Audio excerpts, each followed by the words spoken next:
23년 3월에 김퇴사를 처음 시작해서 약 5개월 뒤인 8월에 퇴사를 했는데 그때 팔로워 수가 약 정도 됐었어. 지금까지 쭉 받았던 메일들을 보면은 김퇴사를 시작하고 약 일주일 후부터 협업 제안 메일이 와서 퇴사할 때까지 끊이지 않았었더라고. 한 달이 오는 것 같아. 그래서 사실은 그때 크게 고민하지 않고 퇴사를 결심할 수 있었어.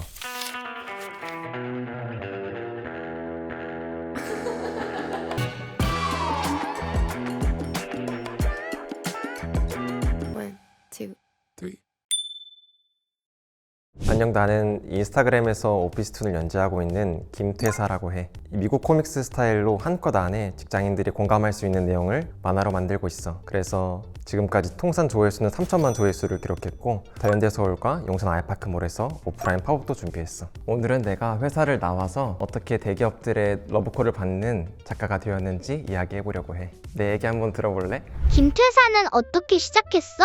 나는 원래 뭔가를 시작하고 또 동시에 포기하는 것을 되게 자주 하는 사람인데 김퇴사 인스타2는 지금도 기억에 나는 게 카페에서 사실은 경력기술서를 쓰려고 하다가 자랑하고 싶을 만한 경력이 없는 거야. 그리고 자랑하고 싶지 않은데 억지로 자랑할 만큼 가고 싶었던 회사도 없었고, 그래서 노트북을 덮고 집에 와서 내가 우발적으로 시작했던 게 김퇴사였어. 그러니까 어떤 세세한 기획을 먼저 했던 건 아니고 그 전에도 내가 그런 빈티지 코믹스 그림체를 취미로 그리고 있었는데 그림체는 굉장히 미국적인데 거기에 한국의 일상적인 소재가 들어갔을 때 되게 재미있는 조합이 나오겠다, 그렇게 자연스럽게 시작을 했던 게 김퇴사였어. 나는 중견 패션 회사에서 브랜딩 팀 안에서 근무를 했었는데 그때 경험했던 에피소드들을 가지고 만들기도 하고 회사를 나와서 내 전 직장 동료들이나 또는 내 팔로워들의 에피소드들을 듣고서 소재가 떠오르기도 해. 지금은 내가 회사를 나왔어서 사실은 이제 지속해서 회사 생활에 대한 그런 감각이나 소재를 얻어내기 위해서 이제 많은 회사들과 협업할 때 그런 미팅 장소나 이제 미팅하는 순간에서 좀 캐치하고 있기도 해. 퇴사를 결심한 결정적 계기가 뭐야?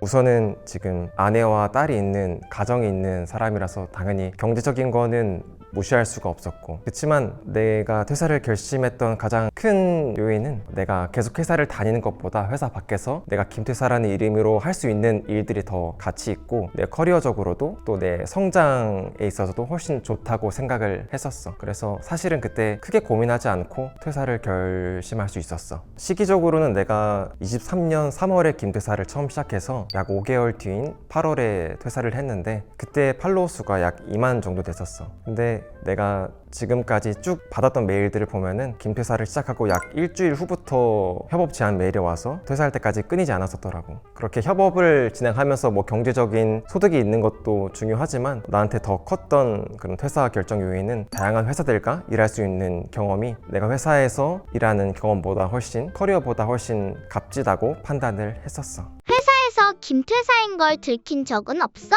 지금까지 가장 기억에 남았던 거는 내가 팔로워가 약 5천쯤 됐을 때인데 내가 아직 회사에 다니고 있었어. 근데 내 옆 부서에 계신 부장님께서 내 김퇴사의 열렬 팬이 되셔서 주변에 내 계정을 홍보하고 다니시는 거야. 물론 내가 김퇴사인지 모르고. 그래서 그때 약 퇴사하기 2개월 전쯤이었는데 내가 퇴사할 때까지 그분한테 정체가 들키지 않기 위해서 매우 마음을 졸였었어. 지금도 그때가 기억에 남고 한편으로는 내 콘텐츠를 되게 좋아해 주셔서 감사하게 느끼고 있어. 아무래도 같은 회사에서 또 비슷한 경험들을 많이 했다 보니까 많이 공감을 하신 것 같았는데 진짜 바로 같은 회사 옆 부서에 있는 직원이 만든 콘텐츠라고는 상상을 못 하셨을 것 같아. 김퇴사를 하면서 곤란한 적은 없었어?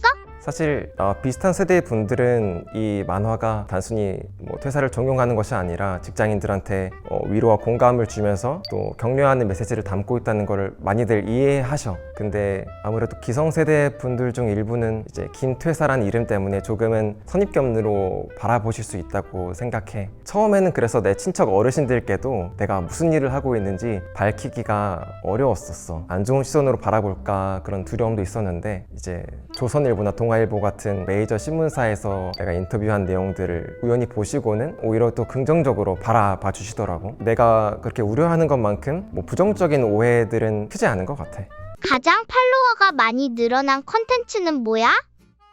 지금까지는 내가 그 게시물 중에 내가 기대한 직장인의 일탈과 실제 일탈의 차이를 대비해서 만든 콘텐츠가 있었어. 그게 인스타그램에서는 조회수가 269만, 트위터에서는 100만의 조회수를 기록했어. 이제 그 콘텐츠는 사실은 너무 내 주관적이고 개인적인 경험으로 만든 거라서 이걸 올릴 때까지도 고민을 했거든. 이거를 과연 다른 분들도 똑같이 공감을 해주실까? 만들어 놓고 나서 한동안 올리지 않았었는데, 그러다가 그냥 잘 되든 안 되든 올리자 싶어서 올렸던 게 지금 오히려 가장 잘 된 콘텐츠가 되었어. 사실 내가 인스타그램을 하다 보면은 주말에 어디 여행 가는 것보다는 집에서 그냥 잠자거나 쉬거나 누워있기 바쁜데, 다른 분들은 어디 여행도 가고 캠핑도 가고 잘 놀러 다니더라고. 특히 이제 금요일에 연차 서서 가는 분들은 굉장히 내가 부러움을 느끼고 있었는데, 반면 나는 내가 생각하는 나의 가장 도전적인 일탈은 이제 퇴근하기 한 10분 전에, 5분 전에 먼저 텀블러를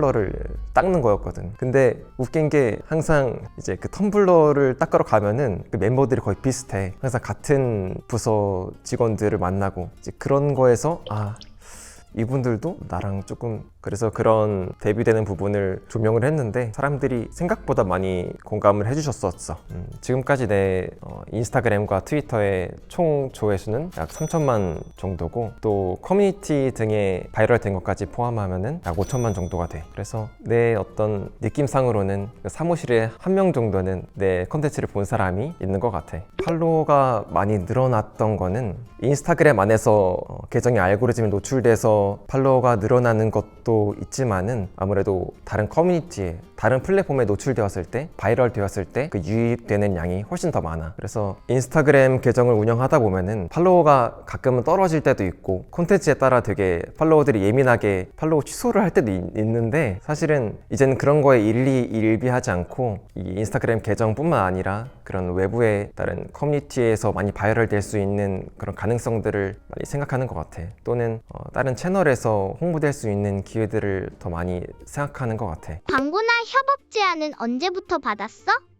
협업 제안은 생각보다 팔로워가 낮을 때부터 많이 왔었어. 보통 이제 협업 제안을 마케터 분들이 많이 하시는데, 그분들은 팔로워가 높은 이미 검증된 분들에게 컨택을 하기도 하지만, 오히려 팔로워가 아직 낮지만 가능성이 있는 분들을 더 발굴해내길 좋아한단 말이야. 그래서 협업 제안이 오는 빈도수는 내가 처음 김퇴사를 시작했을 때랑 지금이랑 거의 비슷해. 한 달에 12개에서 15개 정도는 오는 것 같아. 사람들이 좋아하는 콘텐츠는 뭐라고 생각해? 무언가의 매력을 느끼려면은 나는 기본 조건이 일관성 그리고 솔직함인 것 같아. 근데 이제 큰 브랜드일수록 사실은 구성원들이 많아지고 무언가를 결정해야 되는 임원들이 많아지다 보니까 일관성을 지키기가 어려워. 그러다 보면은 우리도 우리 주변 친구들한테 사실은 매력을 느끼려면은 계속 말이 다른 사람보다는 조금 모자라더라도, 조금 말이 실수하기도 하더라도 일관적인 사람한테 더 매력을 느낀다고 생각하거든. 그리고 자신을 감추기보다 자신과 다른 모습으로 자기를 포장하기보다는 그 있는 그대로의 모습을 보여주는 거를 우리가 매력적이다고 생각을 하잖아. 그래서 모습은 브랜드라든지 또는 어떤 작가나 크리에이터라든지 남들에게 표현하는 모습은 다 다를 수 있어도 그 안에서 본인이 지키고자 하는 일관성, 뭐 고집일 수도 있지, 그런 것들을 계속 지켜나가고 또 그 안에서 솔직함으로 매력을 보여주면은 아마 사람들이 좋아하는 콘텐츠나 또 브랜드가 될 수 있지 않을까 생각해. 지금까지 김퇴사의 이야기를 들어줘서 고맙고, 앞으로도 퇴사하지 말고 김퇴사 콘텐츠 오래오래 사랑해줘. 고마워.